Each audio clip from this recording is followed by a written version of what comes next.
ଗୋଟେ ପ୍ରଶ୍ନ ପଚାରିବି? ଓରେ ବାପା, ପ୍ରଶ୍ନ ଗୋଟେ ପଚାରିବି? ହଁ କହୁନୁ କଣ ପଚାରିବୁ ପଚାର।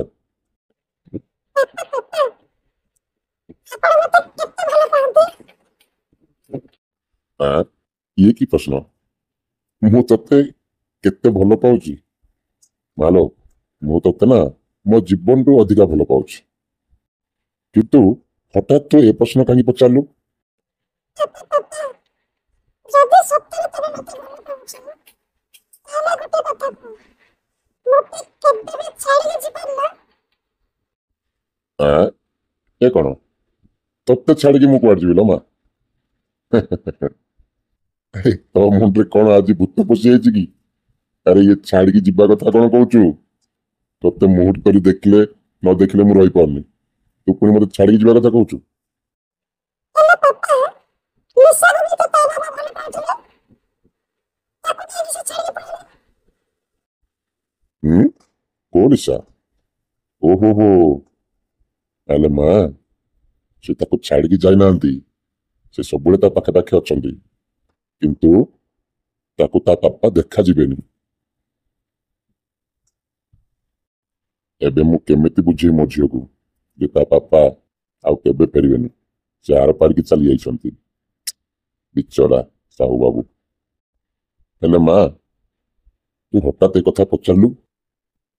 ନା, ମୁଁ ତତେ କେବେ ଛାଡ଼ିକି ଯିବିନି, ଆଉ ଯଦି ଯାଏ ନା ତାହେଲେ ବି ତୋର କିଛି ଅସୁବିଧା ହବନି, କୌଣସି ଜିନିଷରେ ତତେ ଅଭାବ ହବନି, କାରଣ ମୁଁ ଏମିତି ଗୋଟେ ଯାଦୁ ମନ୍ତ୍ର ଛାଡ଼ିକି ଯିବି ଯାହାଦ୍ୱାରା ତୋର ସବୁ ମନସ୍କାମନା ପୂର୍ଣ୍ଣ ହବ, ଆଉ ତୋର ଲାଇଫଟା ପୁରା ସିକ୍ୟୁରଲି ଅତି ସୁରକ୍ଷିତ ଭାବରେ ଚାଲିବ।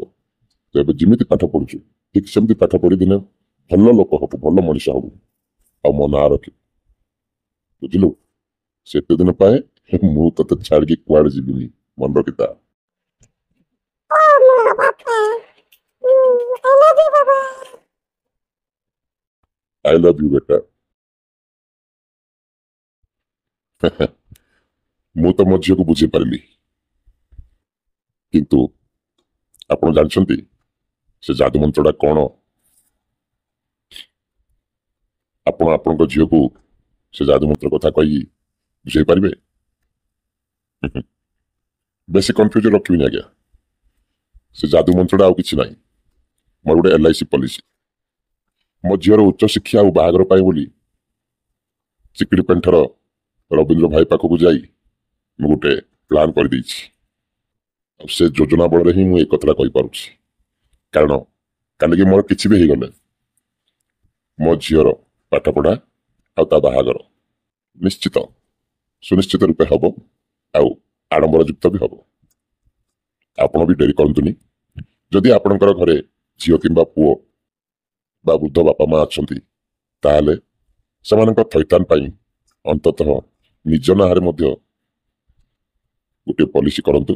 ଆଉ ମନେ ରଖନ୍ତୁ, ଚିକିଡ଼ି ପେଣ୍ଠ ମୋ ବୀମା ସାଥୀ ରବୀନ୍ଦ୍ରନାଥ ବିଶୋଇ ପାଖକୁ ଯାଆନ୍ତୁ, ସେ ଆପଣଙ୍କର ପକେଟ ସାଇଜର ବହୁତ ବଢିଆ ପଲିସି ଦେବେ। ହଁ, ତାଙ୍କ ନମ୍ବର ଯଦି ଚାହୁଁଛନ୍ତି ତାହେଲେ କହିଦେଉଛି, ଟିପି ରଖନ୍ତୁ 9853806860। ପୁଣି କହୁଛି 9853806860।